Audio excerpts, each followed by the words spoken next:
Madame, monsieur, bonsoir et merci d'être avec nous. Je vous souhaite la bienvenue au journal. Voici les titres et les principaux de cette édition. Salon international du tourisme, l'échec consacré à Kribi dans le département de l'Océan. Un paradoxe dans cette ville balayée, capitale touristique de la région du sud du Cameroun.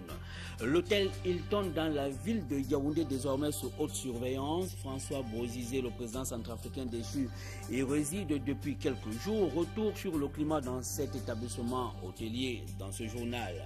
Et suspension des élections au sein de la Fédération camerounaise de football par le ministre camerounais des Sports. Faut-il craindre pour un nouveau bras de fer? C'est le débat de ce 20h. Je vous retrouve dans un très court instant pour les détails.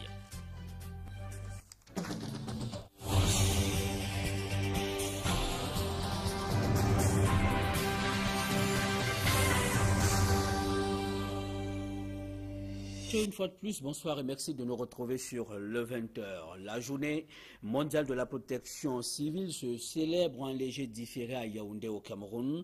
Le climat est la cause principale des catastrophes naturelles dont l'un des facteurs reste les inondations au Cameroun.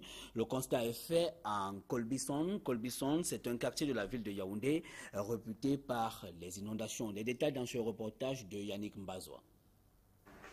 Les nombreuses inondations qui ont sévi au quartier Kolbison n'ont pas fait de cadeau à la maison de Gabriel Onana.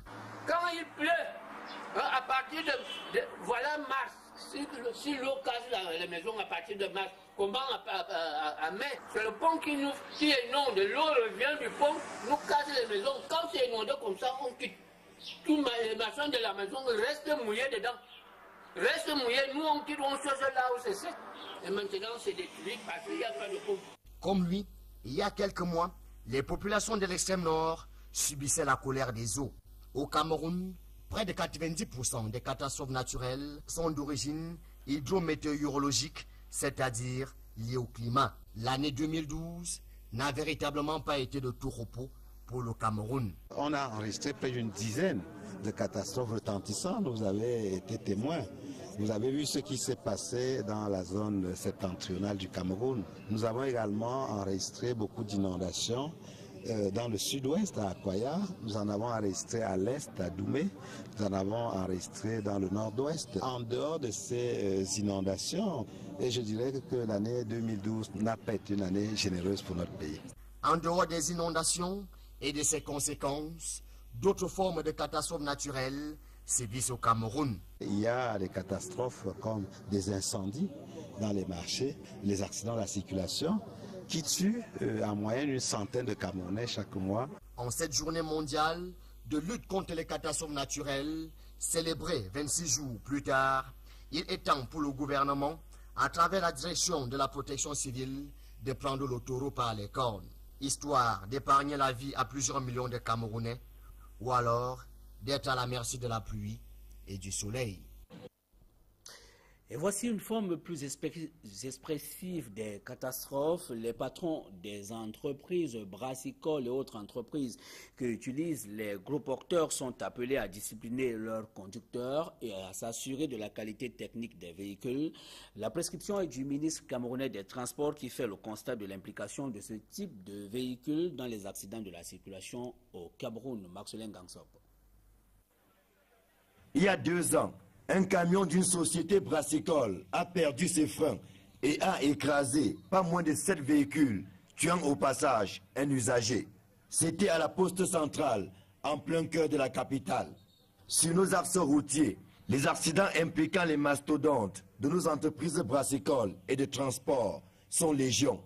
Ces gros transporteurs dictent leurs lois aux autres usagers au gré de leurs humeurs et occasionnent des accidents qui se soldent très souvent par des pertes en vies humaines.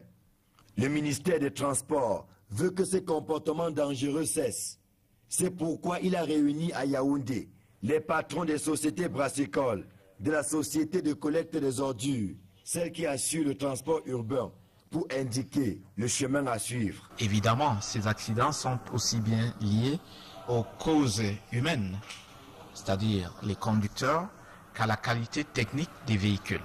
Et chacune de ces entreprises a donc développé le plan qui est mis en œuvre ou qui va être mis en œuvre pour garantir que les conducteurs qui sont utilisés ont une formation adéquate, une formation complémentaire et une formation continue en rapport avec la spécificité du type de véhicule qu'ils sont amenés à conduire.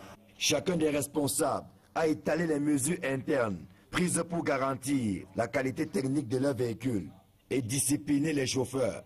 Des mesures qui contrastent malheureusement avec ce que l'on voit régulièrement dans nos grandes métropoles et sur nos axes routiers. Et comme annoncé à l'entame de ce journal, le Salon international du tourisme a connu un échec considérable à Kribi dans le département de l'Océan. Un paradoxe lorsqu'on sait que cette ville balnéaire est la capitale touristique de la région du Sud.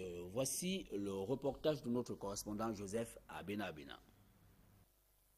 Voici le Salon international du tourisme organisé pendant 3 jours ici à Kribi, la capitale touristique de la région du Sud. Quelques personnes à la peau blanche parsemées entre les organisateurs de l'événement. À l'extérieur, quelques 2 femmes abandonnées à elles-mêmes dans leur projet d'exposition-vente du poisson braisé et un exposant d'œuvres d'art venu de Yaoundé. Compte tenu du thème qui avait été proposé et de l'envergure que nous espérions être à la hauteur, vraiment nous sommes déçus parce que quand nous arrivons, nous comptons à peine, je vous dis à peine, les représentants. Qu'est-ce qui peut expliquer ce fiasco? Des observateurs parlent du manque de moyens financiers, mais d'autres indexent l'amateurisme dans la gestion du tourisme à Kribi. Souvent, le tourisme camerounais est pris en otage par des gens qui n'ont absolument rien à voir avec cette filière du tourisme et qui organisent des manifestations qui n'ont absolument aucun sens. De voir que des gens ont pris de l'argent dans des organisations internationales, sont venus à Kribi sous prétexte d'organiser un événement international et vous voyez, il n'y a pas un seul visiteur. Pourtant, des écoles basées à Kribi continuent de former des professionnels en tourisme et hôtellerie avec l'espoir d'un changement. Et nous restons à Kribi dans le département de l'Océan pour parler de la gestion des ressources du sous-sol. Notons que les entreprises extractives entretiennent une certaine opacité autour de leurs travaux à Kribi et à Campo. Le constat est de Transparency International qui a effectué une descente sur le terrain pour sensibiliser les populations sur leurs droits. Une fois encore, Joseph Abena. Le sous-sol du département de l'Océan est de plus en plus sollicité par des entreprises extractives. Dans la plupart des cas, c'est un mystère qui est entretenu entre l'exploration et l'exploitation des minerais. Mais bien plus, les populations riveraines ne sont pas toujours associées. C'est le cas ici, à Lolabé, à 35 km de Kribi, sur l'axe de Campo. À propos des exploitations minières et des ressources du sous-sol, nous sommes plus ou moins informés. Et si nous le sommes, c'est de manière, je dirais, informelle. Parce que nous sommes au courant qu'au niveau des Montmamel, qui est au niveau du Bodje, qui est un village voisin du nôtre, l'exploitation de fer se passe par la société Sinostelcam, qui est en fait une entreprise chinoise. On ne sait pas si c'est au stade de l'exploration ou alors de l'exploitation. C'est pour dissiper cette ignorance que la coalition camerounaise Publiez ce que vous payez, en collaboration avec Transparency International, a tenu des rencontres de sensibilisation avec les populations villageoises. Celles-ci ont des droits qu'il faut respecter. Le minier qui a été promulgué depuis 2001 prévoit que 50% des taxes collectées, donc la redevance, la taxe à l'extraction et la taxe ad valorem, donc 50% de ce montant va au trésor public et 25% vont au département du ministère des Mines pour le suivi. Vous avez 25% qui vont aussi à la mairie et 15%, 10% à la population. Dit que se trouve Ici, ce campement chinois dans les monts qui Mamelles, travaille où au l'on compte parle de la de société l'exploration du Sinostilcam fer, SA. rien ne filtre comme information. Même les députés de la nation qui ont voulu en savoir plus se sont heurtés au mystère. Djori Fifi également à la CNPS, une trentaine de délégués du personnel de la Caisse nationale de prévoyance sociale se réfugient au Bureau international du travail à Yaoundé au Cameroun. Ils disent de subir des menaces de mort et sollicitent la protection de cette structure. Les détails avec Marcelin Gangsop. C'est un mercredi noir pour les délégués du personnel de la Caisse nationale de prévoyance sociale. Aux environs de 10 heures, ils ont été obligés de se réfugier au siège du Bureau international du travail, au quartier Coleton, à Yaoundé. Le conflit avec le directeur général a pris un dangereux virage qu'ils ne pouvaient plus supporter. C'est-à-dire que tu es chez toi la nuit, on t'appelle au téléphone. On te dit là où tu es, la position que tu as contre ton directeur général. Écoute, fais attention, parce qu'il peut t'arriver des bricoles à tout moment. Qu'est-ce que vous voulez? C'est des menaces de mort. Dans nos lieux de service même. Parce que là, c'est une ambassade. Nous avons donc cette protection ici, que c'est inviolable. Personne ne peut venir attenter à nos vies ici. Et jusqu'à ce qu'une solution soit trouvée.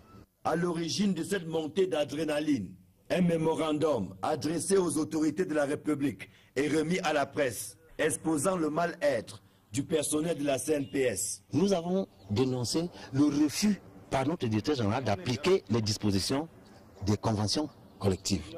Celles qui revalorisent nos salaires, qui nous accordent des avantages, il ne veut pas appliquer.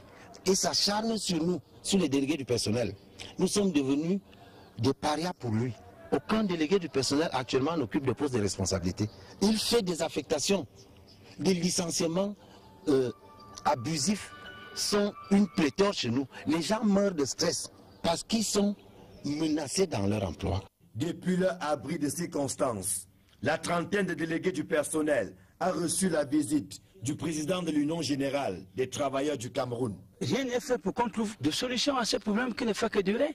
Et déjà, quand on passe déjà vers des menaces, on se lève un beau matin, on coupe le salaire d'un délégué du personnel sous prétexte qu'on l'a affecté, sachant qu'on ne peut pas affecter un délégué du personnel sans son montement. Après, on coupe son salaire. Vous voyez des choses bizarres. Il y a quelque chose qui ne va pas à la CNPS. En lieu et place du dialogue social, des citations directes à comparaître le 25 avril devant le tribunal de première instance de Yaoundé, centre administratif. En éducation, point de répit pour les élèves des classes d'examen. Ceux du lycée Jos dans la ville de Douala sont soumis à des travaux pratiques de lundi à vendredi pendant cette période consacrée au congé du deuxième trimestre scolaire. L'initiative vise à mieux préparer les apprenants aux examens officiels qui commencent au mois de mai de cette année. Des détails avec Jean-John Imperk et Étienne Pascal Azegue. Des injures au genre humain. L'air studieux, ces élèves de la classe de première D suivent avec attention les explications de leur enseignant de chimie. Rien ne donne l'impression que nous sommes en pleine période estivale. Au lycée Jos de Douala, les élèves des classes d'examen passent leur congé du second trimestre la tête dans les cahiers. Pour l'administration de cet établissement d'enseignement secondaire public, l'heure n'est plus au repos car les examens sont à la porte. Et par conséquent, il faut tenir les candidats en éveil. La motivation est beaucoup plus psychologique parce que ces enfants, vous savez, c'est des inconscients éternels. Donc, quand on dit congé, pour eux, c'est aller à la maison se reposer. Alors pour nous, il ne fallait pas qu'ils aillent se reposer parce que dès qu'ils reviennent, 2 semaines après, c'est les examens qui commencent. Dans les classes scientifiques, un point d'honneur est mis sur les matières du premier groupe. Les enseignements sont ainsi axés sur la méthodologie qui devra permettre à l'élève de mieux aborder les épreuves lors des examens officiels. J'étais en train de travailler sur les fonctions, sur l'étude générale d'une fonction, tout ce qu'on peut faire dans l'étude d'une fonction. Alors ici, nous sommes dans une classe de terminale D. Et les mathématiques occupent une place de choix dans ce que ces enfants ont à faire pour l'obtention de leur baccalauréat. Le choix de mettre à profit cette période estivale en procédant aux révisions des cours pour ces élèves s'avère être judicieux. C'est pour ne pas m'amuser au quartier, pour mettre mes congés au profit. Je pense que ça va juste m'aider à me relever sur les lacunes que j'ai dans certaines matières. Il convient de noter que la participation à ces travaux pratiques n'est pas tout à fait gratuite. Les élèves doivent par conséquent s'acquitter d'une modique somme de 5 000 francs. Et c'est du feu, pas à l'école, mais dans une maison d'habitation dans la ville de Douala. La scène se déroule à Makepe-Musoke, où les flammes ont dévoré une maison construite en matériaux provisoires. Pas de perte en vie humaine, heureusement. Cependant, d'importants dégâts matériels sont